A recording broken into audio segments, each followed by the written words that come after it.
الحمد لله رب العالمين، له النعمة وله الفضل وله الثناء الحسن. من يهده الله تعالى لنور الإيمان والإسلام فهو المهتد وهو الفائز يوم الدين، ومن يضلل فلا هادي له وهو الخاسر الخسران المبين، يوم لا ينفع مال ولا بنون إلا من أتى الله بقلب سليم. من أضل الله تعالى ولو كان في هذه الدنيا أغنى الأغنياء، ولو كان ممن ملك الأرض، ما دام كتب له أن يموت على الكفر فهو من أخسر الخاسرين. يوم القيامة لا ينفع مال ولو كان له مثل وجه الأرض ذهبا، ولا ينفع بنون ولا تنفعه جيوشه التي سبقت. من يهدي الله لنور الإيمان فهو الفائز، ومن يضلل فهو الخاسر. فهنيئا لمن مات على الإيمان، وتعسا لكل من يموت على الكفر. صلوات الله البر الرحيم والملائكة المقربين على سيدنا وحبيبنا وقائدنا محمد النبي الأمي العربي الأمين، وعلى آله وصحبه ومن تبعهم بإحسان إلى يوم الدين. اللهم اجعل نياتنا خالصة لوجهك الكريم. يقول شيخنا الشيخ عبد الله رحمات الله عليه في كتابه بغية الطالب صحيفة 176: ومن جملة ما أمر الله به النهي عن المنكر المحرم، فلا يكون المرء قائما بما افترض الله عليه مع ترك نهي الغير عن المنكر الاعتقادي وغيره. لأن بعض الناس بقول لك أنا عم صلي وصوم وبروح على المسجد، وبعض الأحيان بروح على البيت، بس أما أن نقول لفلان هذا ما بيجوز، هذا حرام، هذا كذا، أنا لا أفعله. هذا تارك لفريضة عظيمة من فرائض الدين، وهي النهي عن المنكر. لعن الذين كفروا من بني إسرائيل على لسان داود وعيسى بن مريم، ذلك بما عصوا وكانوا يعتدون، كانوا لا يتناهون عن منكر فعلوه. Alors parmi les obligations qu'Allah subhanahu wa ta'ala nous a ordonné de l'accomplir, le fait de blâmer le blâmable, le fait de dire à celui qui est en train de faire un péché ou qu'il a une mauvaise croyance, d'arrêter ce haram, d'arrêter cette mauvaise croyance, de sortir de l'égarement. Si on ne fait pas ça, ça veut dire qu'on n'a pas exécuté une obligation parmi les choses qu'Allah a ordonnées. Allah nous a ordonné de blâmer le blâmable. Et on a cité l'ayah qu'il y a des gens parmi les gens de livre, parmi Ben Israël, ils ont été maudits par Daoud et Isa, parce qu'ils ont dépassé les limites, ils étaient injustes, et ils ne blâmaient pas le blâmable entre eux. Enfin, il y a des gens qui disent, mais moi je prie, je jeûne, je paye la zakat, je vais au hajj, mais je dis à personne que ça c'est haram, ça c'est interdit. Ça, c'est une très mauvaise chose. Tu ne dis pas que ça c'est haram, ça c'est de l'égarement. Tu vois quelqu'un qui est en train de propager l'égarement, de dire Allah est un corps assis sur le trône, ou tu vois quelqu'un qui dit non, l'alcool, le vin, le vodka, le whisky, ça c'est pas haram, ça c'est seulement on évite, mais c'est pas haram, c'est déconseillé. Ou l'autre qui dit oui, mais si je veux vivre avec un homme, si je veux me marier avec un homme, je peux me marier. Alors si tu es en train de voir des choses comme ça et tu ne blâmes pas, c'est grave, c'est un grand péché cela, c'est un grand péché. Et il y a des gens qui sont arrivés à dire que non, on blâme pas, on laisse. Et si c'est le cas, si on arrive, alors si vous voyez des épreuves qui touchent toute la communauté, alors il ne faut pas être étonné. Et que si vous faites des invocations pour que Allah Ta'ala il vous aide, il vous soutient, et que votre invocation n'est pas exaucée, il ne faut pas être étonné. Parce qu'il y a à ce sujet des paroles prophétiques. إذا فعل المنكر جهارا, tu peux avancer là.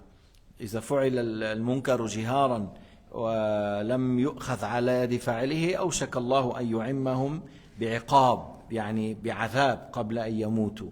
Yani, voilà, si le mal est très répandu et que on n'a pas blâmé, alors bientôt ces gens-là, ils auront une punition et un châtiment avant la mort. Nas'alullah as-salama ونسأل الله أن لا نكون من الخانعين المنافقين الذين يميلون إلى الراحة، وممن يريد أن يقول أنا كل الناس بتحبني. هذا اللي بيقول أنا كل الناس بتحبني يعني اعرف أنه منافق. كيف كل الناس بتحبك؟ كيف المؤمن الصالح بحبك والفاجر؟ كيف المؤمن والكافر؟ كيف الفاسق والعاصي؟ كيف يحبوك كلهم؟ هذا لا يمشي بهذه الحياة. لمن أراد أن يكون محبا لله مستقيما على طاعة الله ما بيمشي، ما بيحبوا كل الناس. Lorsque tu trouves quelqu'un, il dit mais moi, tout le monde m'aime, tout le monde m'aime.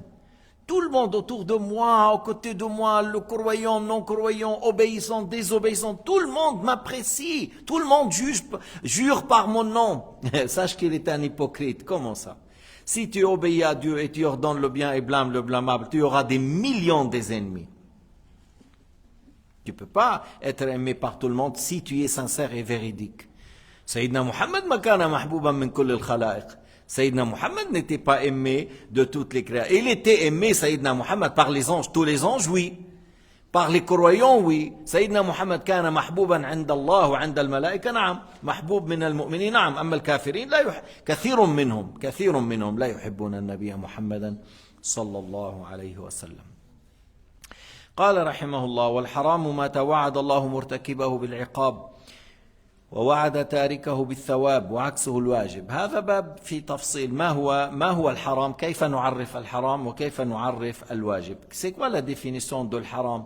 Lorsqu'on dit ce qui est interdit, al-haram, ce qui est haram à faire, ce qui est interdit à faire, il a dit les choses dont Allah Ta'ala nous a menacés si on les accomplit, et les choses dont Allah nous a promis la promesse si on la délaisse pour son agrément. Par exemple, l'alcool, la fornication, le vol, l'usure, la sorcellerie. Celui qui les fait, il aura un grand châtiment, il mérite un châtiment. S'il la délaisse pour l'agrément de Dieu, il a fait l'intention, je délaisse ça, lillahi ta'ala, alors il aura la récompense. Alors le haram, c'est les choses dont si on le fait, tu seras puni, tu mérites un châtiment, et si tu les délaisses, pour l'agrément de Dieu, tu seras récompensé. C'est ça le haram, هذا هو الحرام. الحرام ما توعد الله فاعله بالعذاب بالعقاب ووعد تاركه إن تركه طلبا لمرضاته بالثواب. ليش عم نقول طلبا لمرضاته؟ لأن واحد قد يترك الحرام لأنه لا يقدر على فعله. يعني certains, il ne fait pas le haram, il n'a pas délaissé le haram parce qu'il craint Dieu, tout ça, parce qu'il n'a pas les moyens pour le faire. Alors celui-là, il n'a pas de récompense, mais celui qui le délaisse tout en étant capable de le faire, il le délaisse pour qu'il aura l'agrément de Dieu. Alors celui-là est récompensé. الواجب عكسه. L'obligation, c'est le contraire de الحرام. في فعله الثواب وفي تركه العقاب. Dans l'accomplissement, dans le fait d'accomplir ce qui est obligatoire, il y a la récompense. Comme la prière, comme le jeûne, comme la zakat, comme le pèlerinage, comme le fait de se comporter bien avec les parents, birr al-walidayn, silat al-rahim. Ces choses-là, si on les fait, on aura la récompense. On a fait ça pour l'agrément de Dieu. En étant sincère, tu n'as pas fait avec l'ostentation ou l'insincérité. Si tu les délaisses, c'est là où tu mérites un châtiment. Si tu délaisses l'obligation, tu mérites un châtiment. Et donc, dans la définition, le haram est l'opposé de l'wajib, dans la définition. هلا احيانا هن بيقولوا الاحكام 5 فيقولون بعد ذلك يقولون المندوب والمكروه. Il y a encore, si on a cité deux choses parmi les jugements, ce qui est interdit, ce qui est obligatoire. Après, on cite ce qui est déconseillé et ce qui est recommandé.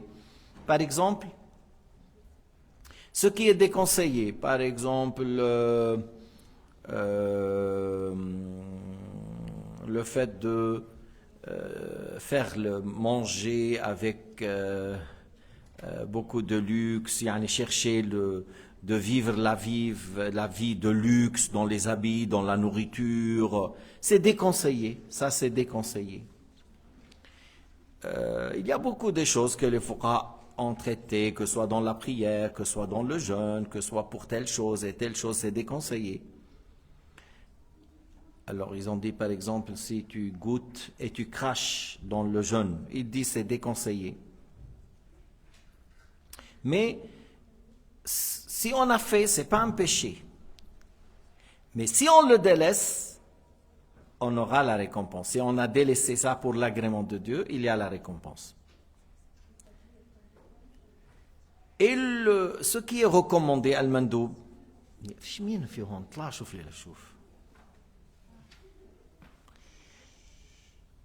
et ce qui est mandoub, alors al-mandoub, fi fi'lihi thawab, alors ce qui est recommandé, lorsqu'on l'accomplit, lorsqu'on fait les sunan, lorsqu'on fait ce qui est utiliser le siwak, laisser la barbe, mettre la main droite sur la main gauche, il y a beaucoup de choses qui sont recommandées, il y a beaucoup de choses de sunan qu'on fait dans la vie, que ce soit à l'intérieur des actes, pendant les adorations ou ailleurs, il y a beaucoup des actes recommandés. Je fais ça parce que le prophète alayhi salatu wassalam a fait, je rentre à la mosquée par le pied droit, je sors par le pied gauche, et ainsi de suite. Alors à chaque fois que tu fais un acte recommandé pour l'agrément de Dieu, alors pour l'agrément de Dieu, tu as la récompense. Tu as la récompense. Mais si tu n'as pas fait la sunna, si tu n'as pas fait la sunna, alors tu n'as pas commis de péché. Du fait que tu n'as pas commis un péché, seulement tu as raté une récompense. Tu as raté une récompense. هلا يبقى الأمر المباح. Alors, qui étaient ces gens-là? Après, tu me donnes les noms. Alors, ce qui est indifférent, alors on dit, par exemple, tu bois un thé ou un café ou un tisane, il est où le problème? Boire un thé ou un café ou un tisane, voilà. C'est des choses qui sont indifférentes. C'est pas sunna, c'est pas déconseillé. On a كثير من الأشياء نقول مباح فعله أو تركه سواء فعله أو تركه سواء. هلا في بعض الأحيان عادات قد تفعلها بنية الطاعة فتكون عبادة. Des fois, il y a des habitudes. Ces habitudes, lorsque tu les fais avec une bonne intention, ça devient une obéissance, comme le fait de dormir tôt, dans l'intention de se lever pour la prière de la nuit et faire la prière de subh en groupe dans la mosquée. Si je dors tôt, j'arrive à me réveiller à 3h ou 4h du matin et puis je peux faire quelques rak'at et je vais à la mosquée. Et il y en a des gens qu'après le Maghrib, voilà, ils restent tout le temps en train de discuter, parler, regarder les choses inutiles, au café, au restaurant, on fait quoi? On parle de la chasse, de commerce, de dunya. C'est très déconseillé ça. C'est pas haram, mais c'est très déconseillé. La sunna, c'est de dormir après l'Isha, dans l'intention de se préparer pour la prière de la nuit. Alors tu vois, c'est une aada est devenue ibada par l'intention. C'est une habitude qui est devenue obéissance par l'intention. Encore lorsque tu manges et tu bois, pour le plaisir, parce que tu aimes manger le fromage et la viande et le chocolat et les glaces, tu aimes manger, alors c'est pour cela, moi, il y a certains qui disent, moi je rentre à la Migros, je ne regarde pas le prix, je prends ce que j'aime. 40 francs, 30 francs, 50 francs, je prends. Alors moi, j'ai dit, celui-là, il aime son ventre vraiment, il valorise bien son ventre, sa langue, son goût, parce que s'il regarde, il observe, comme Sayyidina Omar, Sayyidina Muhammad alayhi salatu wassalam avant tout, et Sayyidina Ali, Sayyidina Omar, qui cherchaient à se contenter de peu pour qu'ils puissent faire après des aumônes, lillahi ta'ala. Alors là, la récompense, c'est autre chose. Et il y a des gens qui disent, voilà, je mange ça, ça me donne force parce que demain, je vais aider tel musulman à faire le déménagement. Si je mange telle chose là, demain, on a une longue journée du travail lillahi ta'ala. Il y a un grand travail lillahi ta'ala demain. Alors, voilà, je mange aujourd'hui ou le matin, je mange bien parce que j'ai un grand travail aujourd'hui à faire pour l'agrément de Dieu. Je dois avoir un peu la force.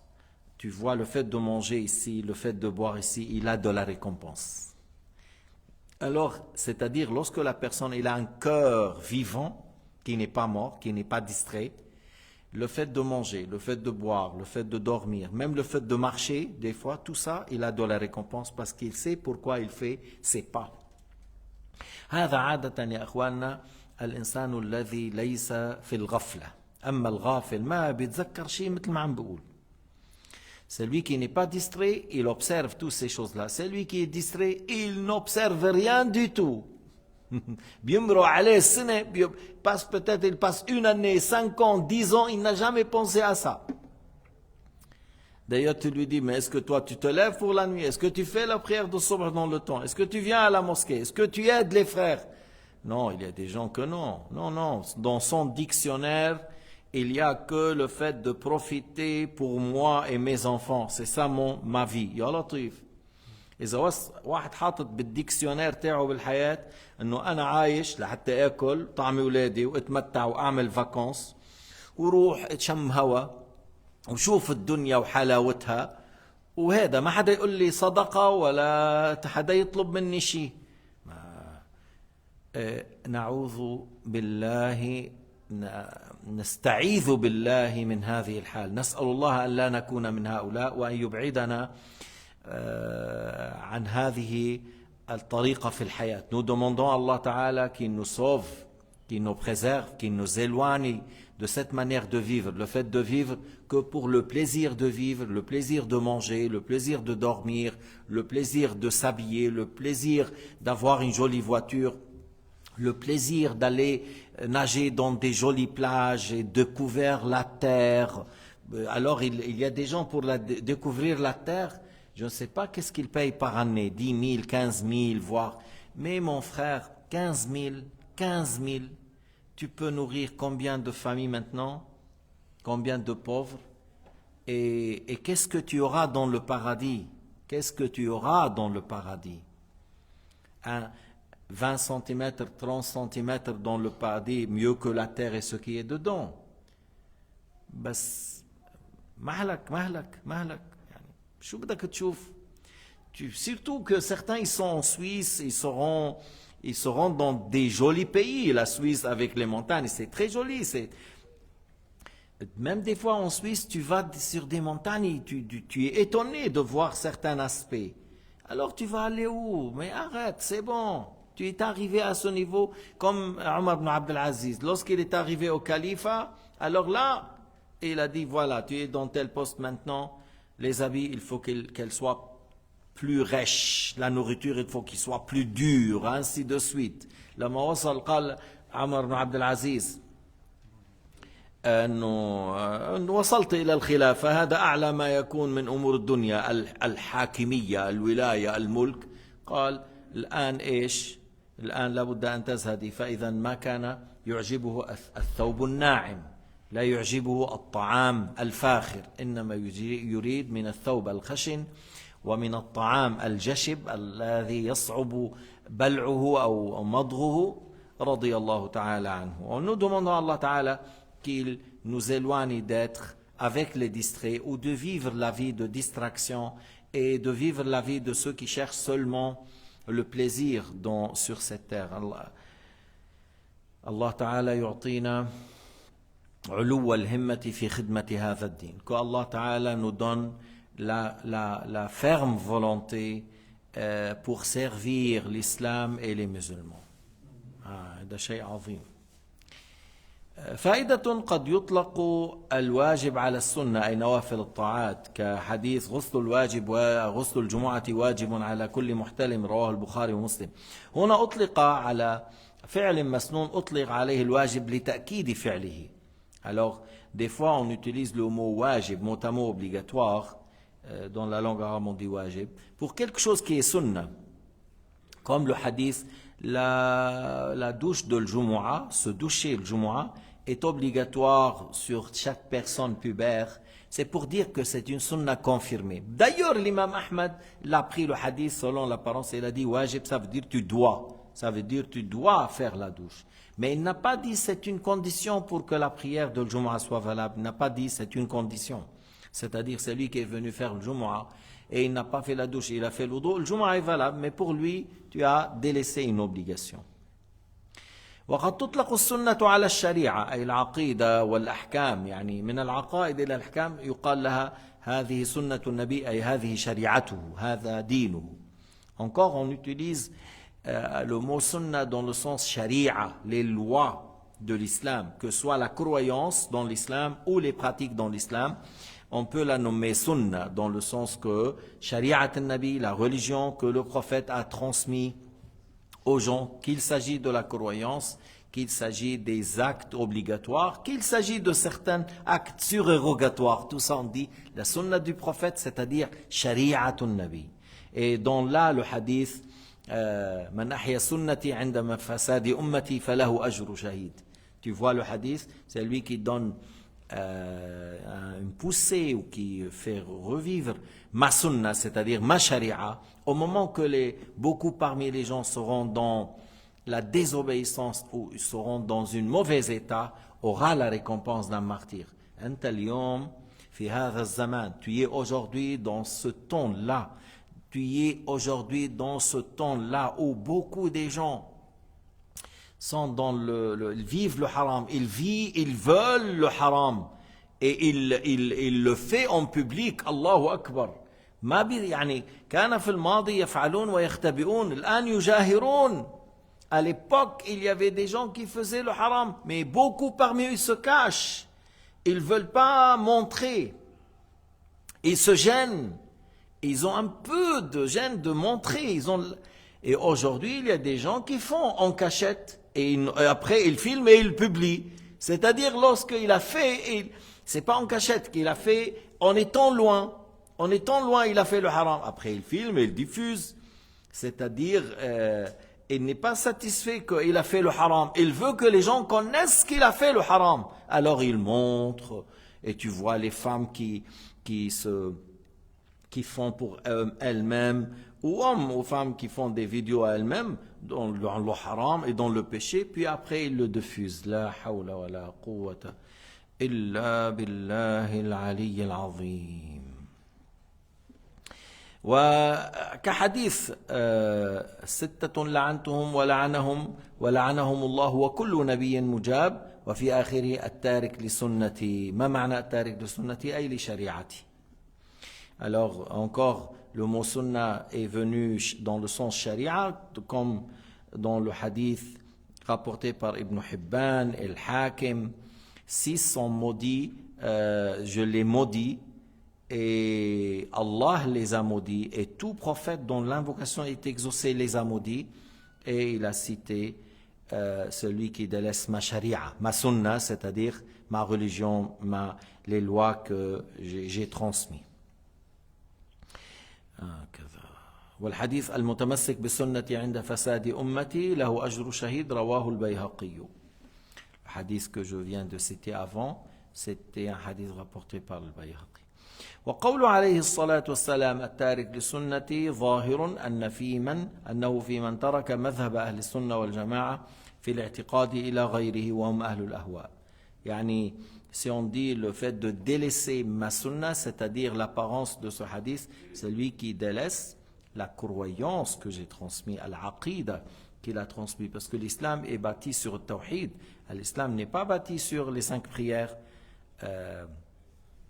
Les 5 prières parmi les grands fondements, les grands piliers, les grandes obligations, mais l'islam n'est pas bâti sur ça. L'islam est bâti sur le fait de croire en Dieu sans rien lui associer, en lui attribuant les attributs de perfection qui lui convient, en exemptant Allah de toute imperfection et en ayant dans le cœur la croyance que Allah l'a dit dans le Coran, قل هو الله أحد الله الصمد لم يلد ولم يولد ولم يكن له كفوا أحد مع قوله avec sa parole وهو على كل شيء قدير وهو بكل شيء عليم وهو السميع البصير ليس كمثله شيء et d'autres آيات مع أخذ بالاعتبار أن بعض الآيات ظاهرها يوهم كأن الله تعالى في مكان أو جهة أو أنه جسم لا تحمل على الظاهر لأن القرآن يفسر بعضه بعضا وقوله ليس كمثله شيء يبين لنا أن ليس المراد ببعض ظواهر الآيات مثلا استوى الرحمن على العرش استوى وأمنتم من في السماء أو نحو ذلك ليس المراد أن الله جسم قاعد أو أنه في مكان معاذ الله لقوله ليس كمثله شيء tout en croyant en prenant dans le sens clair et explicite les versets explicites les sourates explicites comme sourate al-Ikhlas je viens de citer ou l'ayat qui parle qu'Allah Ta'ala est l'unique créateur, qu'Allah Ta'ala est l'omnipotent, qu'Allah Ta'ala il est celui qui entend et qui voit et qui ne ressemble pas à ses créatures, pour dire par la suite que s'il ne ressemble pas à ses créatures, alors on ne dit pas qu'il est encore assis sur le trône, on ne dit pas qu'il est dans le ciel, mais tu dis à ces gens-là à bas niveau, al-Wahhabiyya haqiqatan, à bas niveau. Qui a créé les cieux? Allah. Alors, comment vous dites Allah il est dans les cieux? Il y a certains qui te disent Ala sama, mais vous dites qu'Allah descend, il descend du trône au premier ciel. Vous dites selon l'apparence. Mais comment vous dites Allah subhanahu wa ta'ala s'incarne dans les créatures?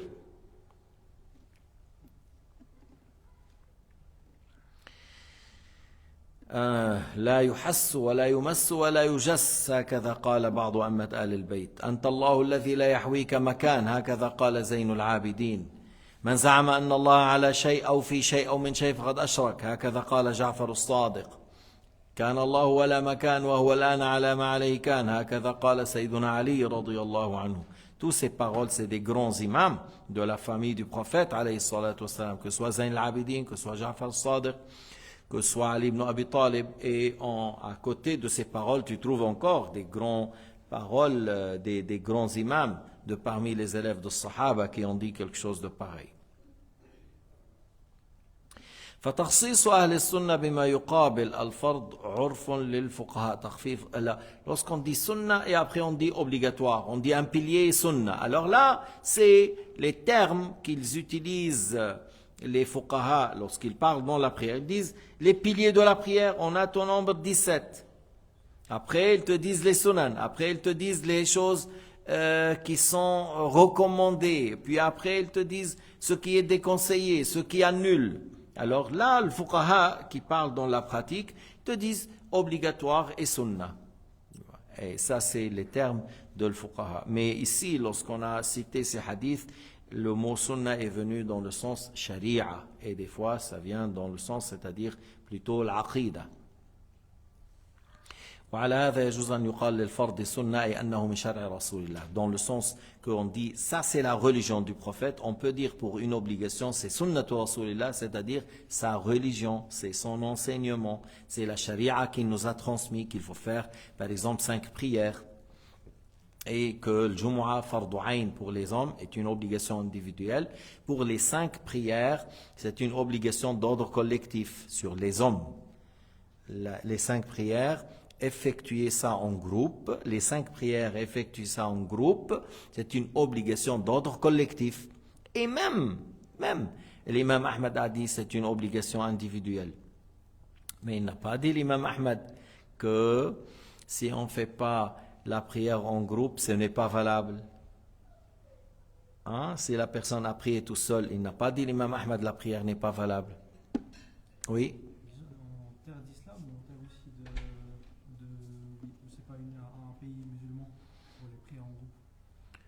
Même si tu es dans un pays non islamique, même si tu es dans un pays, lorsqu'il y a des musulmans qui résident, ils doivent faire la prière en groupe. Et lorsqu'il y a des résidents à vie dans une place, 40 et plus, il y a des gens résidents à vie, alors ils doivent faire le Jumu'ah aussi.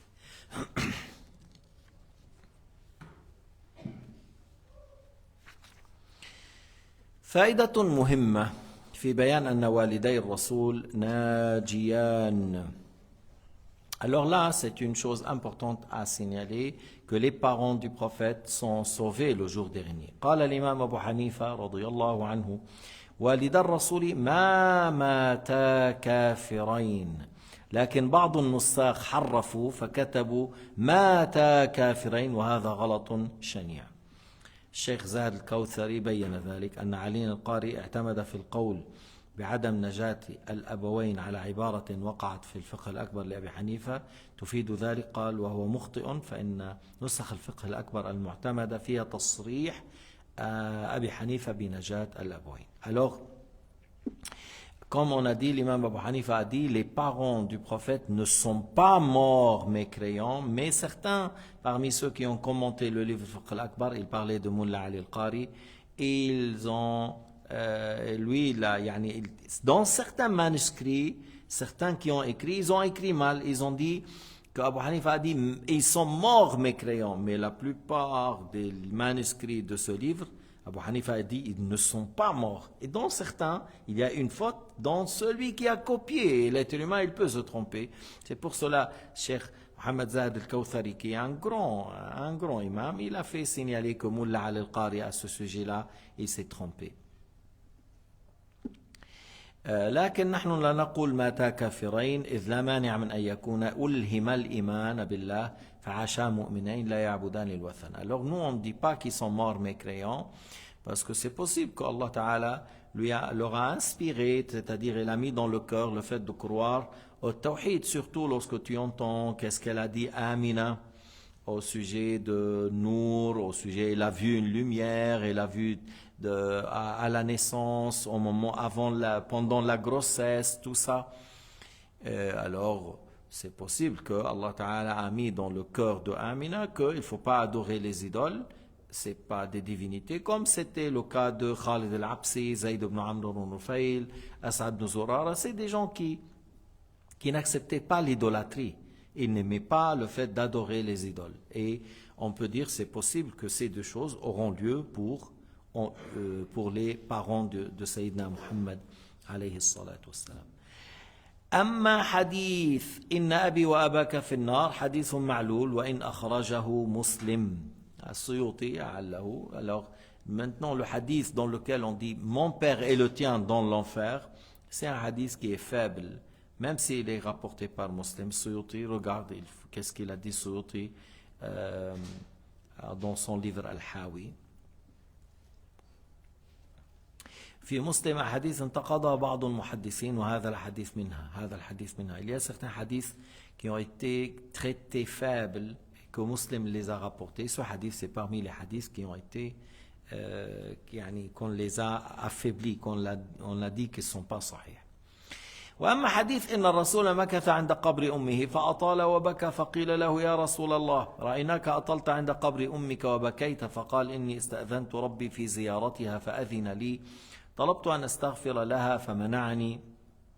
هذا الحديث أيضا في مسلم وهذا الحديث مؤول بأن يقال إنما منعه من أن يستغفر الله حتى لا يلتبس الأمر على الناس الذين مات آباؤهم وأمهاتهم على عبادة الوثن فيستغفرون لآبائهم وأمهاتهم المشركين ليس لأن أم الرسول كانت كافرة. Maintenant, un autre hadith rapporté par Muslim que le prophète il a visité la tombe de sa mère, il a resté longtemps et il a pleuré. On a dit au messager de Dieu, on a vu que tu as resté longtemps vers la tombe de ta mère et tu as pleuré.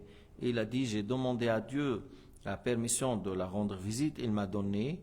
Et j'ai demandé à Dieu de faire l'istighfar pour elle et il ne me l'a pas donné. Et là, on dit, aussi le prophète a demandé à Allah Ta'ala de faire l'istighfar pour elle, ça veut dire que pour lui, elle était croyante. C'est pour cela qu'il a demandé à Allah Ta'ala de lui faire. Mais Allah Ta'ala, il ne lui a pas donné parce que pour les gens, qu'est-ce qu'ils connaissent? Les gens, qu'est-ce qu'ils connaissent? Pour eux, dans l'apparence, ils disent, mais ils sont morts dans la période avant l'islam.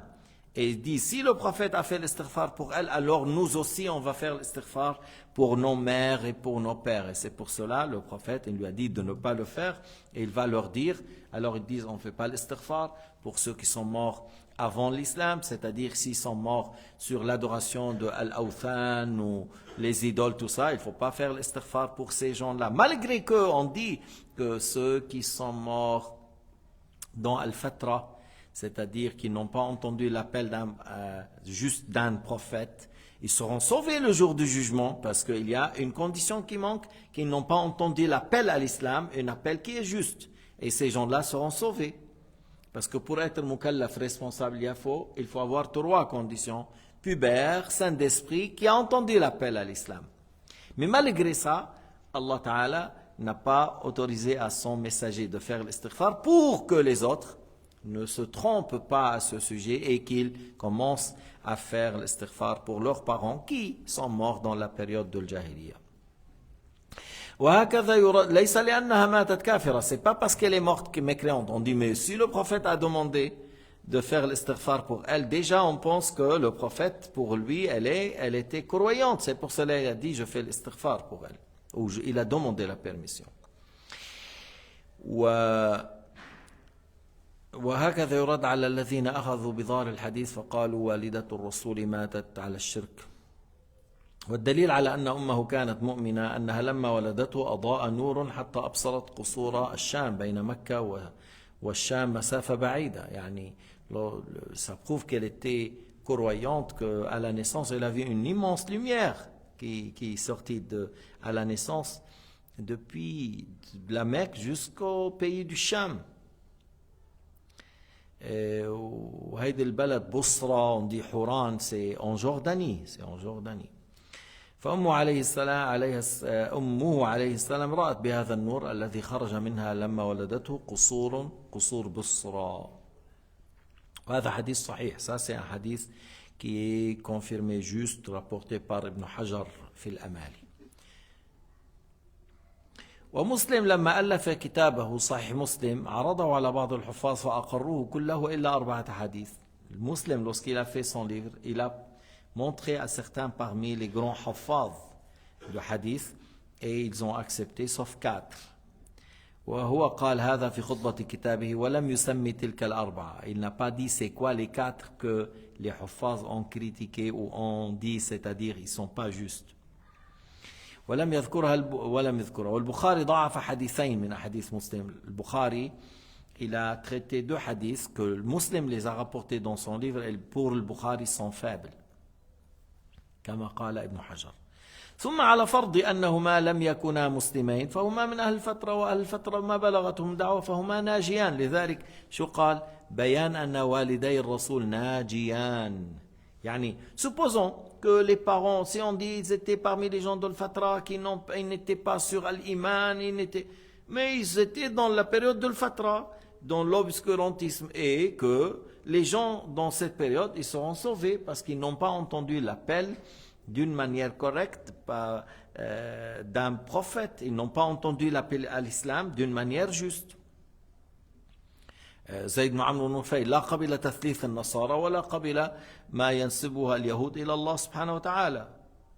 Zayd ibn Amr al-Nufayl, il a cherché la religion de Ibrahim alayhi salam, l'adoration de Dieu seul sans rien lui associer, comme sa raison lui a montré, parce qu'il a bien raisonné, et il a dit, il y a le Créateur qui est unique, il y a des créatures, il ne faut jamais adorer une créature, il faut adorer Allah le Créateur, qui ne ressemble pas à ces créatures. Et il a été chez les chrétiens, ils ont dit 3. Et il a été chez les juifs, ils ont dit, il s'est fatigué, il est au-dessus du tout, voilà, ils ont dit des choses terribles, et il n'a pas accepté. Alors, à plus forte raison, les mages, les maziens, tout ça, ils ont dit, alors là, Zayd ibn Amr a rejeté complètement. Alors, il est mort dans le tawhid. Et tu vois, alors, et lui, lorsqu'on dit, mais il y avait des gens qui parlaient de Jésus et de Moïse, oui, mais ils n'avaient pas un appel correct à ce sujet. Alors, les gens de l'Fatra ont dit que il y a une condition qui est ratée, qui n'existe pas pour être responsable ou mukallaf. Alors les parents du prophète à ce sujet-là, même si on dit quelqu'un dit ils ne sont pas croyants, mais ils seront sauvés, ils ne seront pas dans le feu de l'enfer. Ils seront sauvés, ils ne seront pas dans le feu de l'enfer. قال تعالى وما كنا معذبين حتى نبعث رسولا. On ne châtie, comme il a dit, Abu Hanifa, la plupart des savants de l'islam ont dit on ne punit pas, on ne châtie pas dans l'enfer éternellement que lorsque on envoie un messager et que les gens rejettent. Vous connaissez qu'Abu Hanifa il a dit il s'agit ici de châtiment sur terre. On n'envoie pas un châtiment d'extermination qu'après l'envoi d'un prophète. Si les gens refusent, rejettent son appel, c'est là on les extermine parce que Abu Hanifa dit que si la personne il est pubère saint d'esprit, il est responsable, même s'il n'a pas entendu l'appel, parce que la raison, tout seul, est suffisante pour connaître Dieu. Pas les autres choses, mais au minimum connaître qu'il y a un créateur qui a créé ce monde.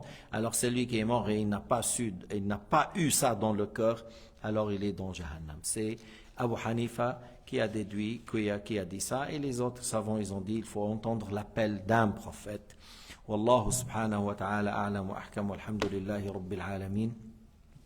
Wa sallallahu ala sayyidina Muhammad wa ala alihi wa sahbihi wa sallim. Comme rappel, on a dit mardi, mercredi, c'est dans le fiqh, on continue dans le Bouria, mardi, mercredi, et lundi et vendredi, mardi, si vous voulez, dans le livre de Tabarani, Makarim al-Akhlaq, walhamdulillahi rabbil alamin.